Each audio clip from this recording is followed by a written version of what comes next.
The Florida Maquis doesn't normally waste time talking about other channels, especially ones as ridiculous as Angry Cops.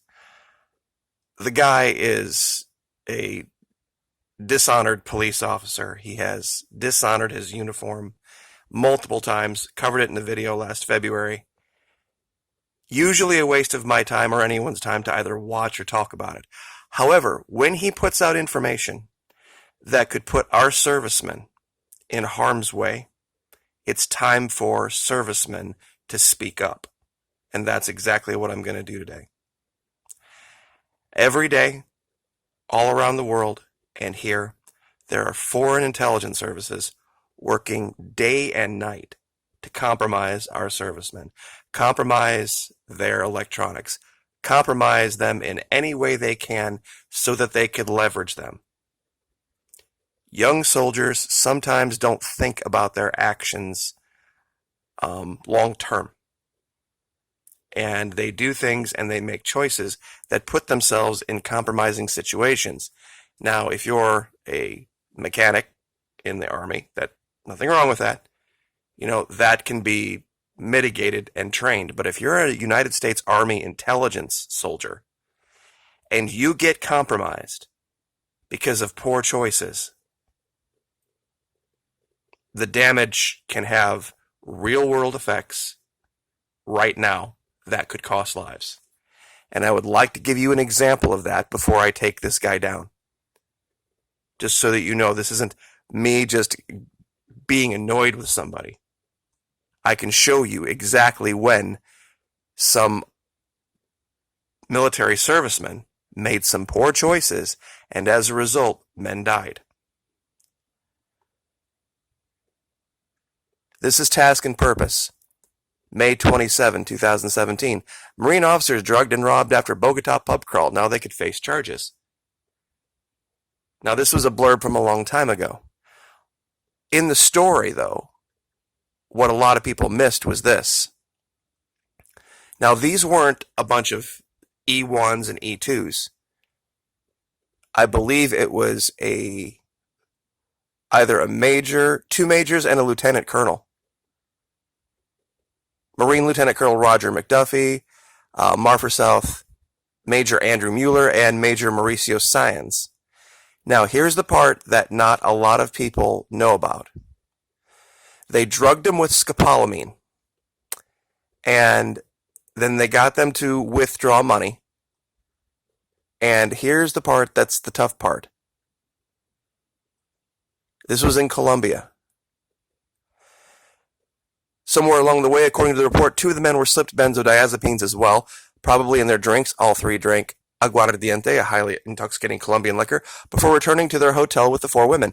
Subsequently, someone stole Mueller's work laptop, iPhone 6, as well as McDuffie's iPhone 6, all government-issued equipment. Mueller's personal iPad and iPhone were also stolen, as were McDuffie's personal iPhone, iPod, and cash.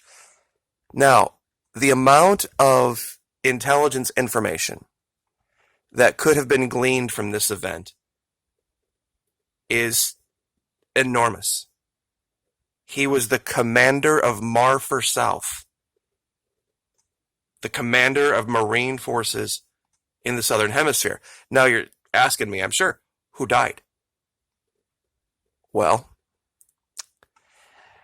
I made this connection a long time ago because 2 weeks later, remember this was late May 17,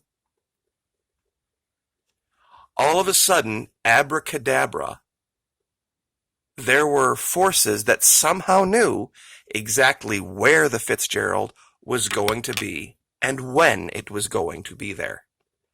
Because that was one of the big questions, and it was a good question I got from a lot of people who asked me, we understand everything that you're saying, Maquis, about the attack, about how the story doesn't add up.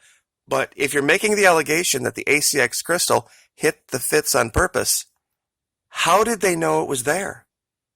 How did they know when it was going to be where? Where did they get that information?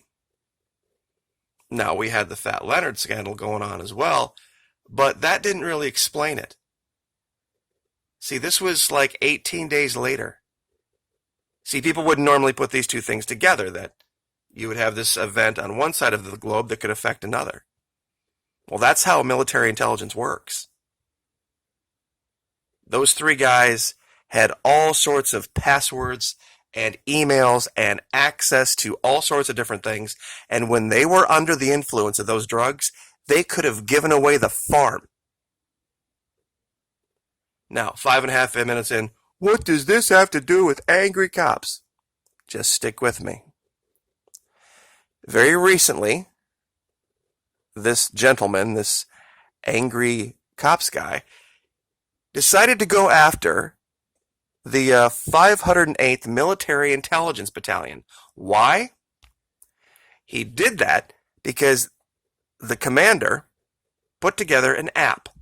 And what this app did was it allowed the command to look into the personal data of their soldiers and assess the decisions they were making. Now, I know a lot of you are like, these invasion of privacy, blah, blah.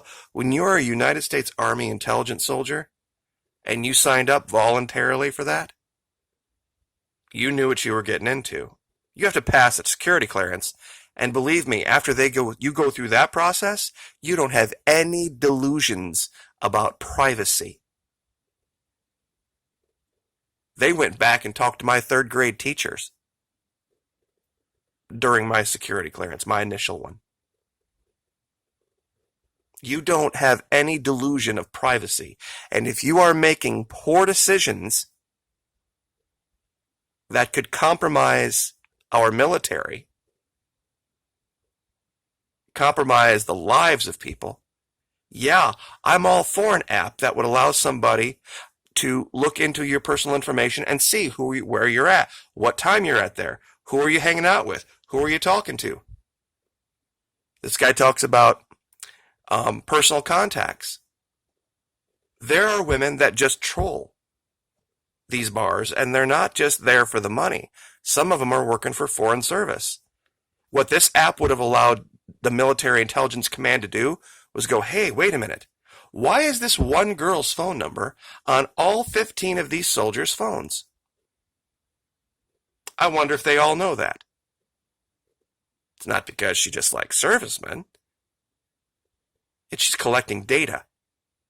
And this app would see it in a minute. But this guy just flips out, not having any idea what he's talking about. And I guess I can't really blame him. He doesn't even know whether he's an E5 or an E6, depending on what day it is.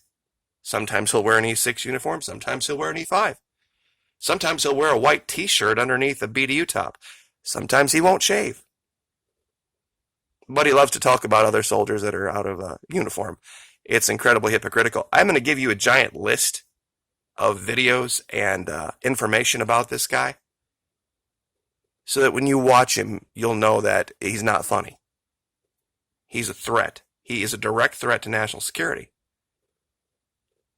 You see, one of the soldiers in this military intelligence battalion complained, and he got a hold of it. So he decided to put it on blast that we had this ability to look at the generalized behavior of and processes of military intelligence soldiers, young ones, and the command was able to mitigate. Say, okay, wait a minute. This guy here, this guy in our, he's making some decisions here, and here, where he could get compromised. If foreign service caught this guy doing this, and this, they could blackmail him. You see, they don't care about your personal predilections or proclivities or what you and your boyfriend or your girlfriend are doing or whatever the hell. They don't really care about that in the sense of, a moral standpoint. All they want to know is, what could foreign services use to blackmail you? This was one of the things, and it was a real gray, cloudy area. It was part of remember the don't ask, don't tell argument about gays in the military? See, that wasn't a moral standpoint. See, a lot of those people were hiding the fact that they were gay from their families, from everybody they knew, and of course from the service. Now, if foreign intelligence gets a hold of this, That's a problem. They can then start to turn the screws on people. And this is what the 508th was trying to do, trying to find a way to mitigate foreign services compromising our soldiers. But this guy, thinking he knows everything about why anybody would do anything, starts whining and crying about, oh, my personal right to privacy and blah, hoo, hoo. It's sick. And like I said, normally wouldn't bother me. But in this particular case, it's dangerous because this guy is, at least as far as he's representing himself, part of our military, active military. I think there's a chain of command that would really be interested in his activities.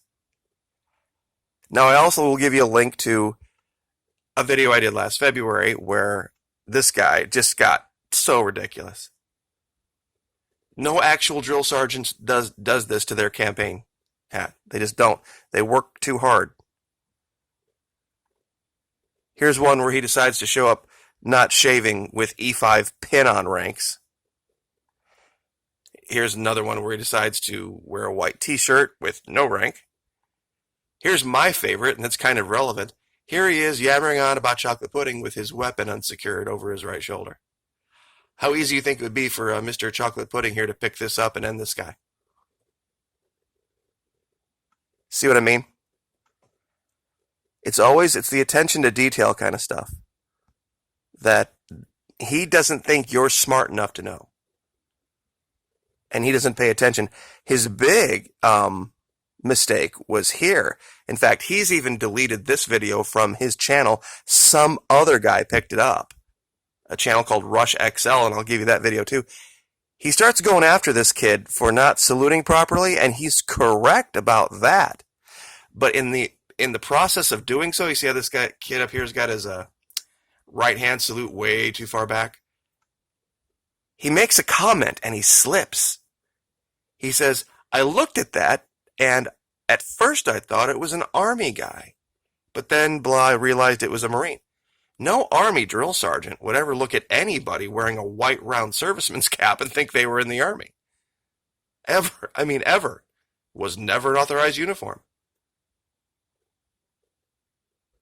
So, clearly the guy is completely ate up himself. And then he goes into this diatribe about Venezuela that I'm not going to go through it again because it's just so inane and stupid. But I'll give you the link to this 20-minute takedown from last February. But sometimes it's not what you think. I mean, a lot of people would look at it on first blush and go, that's just the military trying to overreach and get too much personal information from... No, it's a command attempting to save lives. It's a command attempting to use technology to thwart the non-stop onslaught of foreign intelligence services trying to compromise our servicemen. And this channel, Angry Cops, is too stupid to see it. Like, share, subscribe.